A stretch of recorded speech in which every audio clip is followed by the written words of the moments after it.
Click করুন অ্যাপের bell আইকনে আর সাবস্ক্রাইব করুন এবিপি আনন্দ। সব সময় থাকুন খবরে। আরে দুর্গাপুজোকে কেন্দ্র করে যে বিশাল কর্মকাণ্ড চলে তার কেন্দ্রবিন্দু প্রতিমা।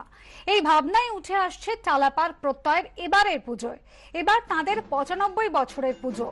এবিপি আনন্দের মাতৃভাবনায় সেরা পুজোর শারদানন্দ সম্মান টালাপাড় প্রত্যয়।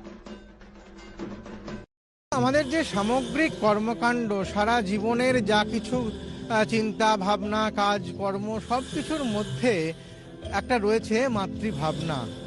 আমরা যে প্রতিমা দেখি এই যে উৎসবের মধ্যে, সেই প্রতিমা কিন্তু তার নিরিখে খুবই একটা ছোট্ট অথচ খুব গুরুত্বপূর্ণ একটা ভূমিকা পালন করে।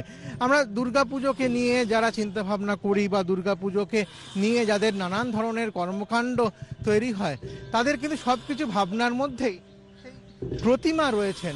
কিন্তু সেই প্রতিমার যে অস্তিত্ব সেটা কিন্তু খুব ছোট্ট, কিন্তু সামগ্রিক যে তার চিন্তা ভাবনা, তার যা ব্যাপ্তি, তার নিরিখে এই প্রতিমা যতটা গুরুত্বপূর্ণ তার আয়তন হয়তো অতটা বড় নয়। এই ভাবনাটাকেই তুলে ধরতে চেয়েছে টালাপাড় প্রত্যয়, যে কারণে শারদানন্দ সম্মান 2020-তে মাতৃভাবনায় সেরা পুজো টালাপাড় প্রত্যয়।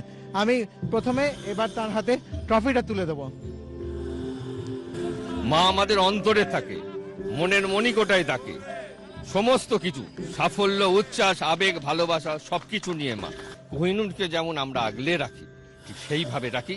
মাকে সেই সম্মান দিয়েছি, অন্তরের অন্তঃস্থল থেকে আমরা এখানে কাছের মধ্যে মাকে রেখেছি। সবচেয়ে গুরুত্বপূর্ণ হয়ে একেবারে মনের মণিকোঠায় যিনি রয়েছেন তিনি সেই প্রতিমা। তাকে কিন্তু ভীষণ সুন্দর করে সাজানো হয়েছে, সেই প্রতিমাই কিন্তু মূল, কিন্তু তাকে ঘিরে সমস্ত এত বড় কর্মকাণ্ড রচিত হচ্ছে।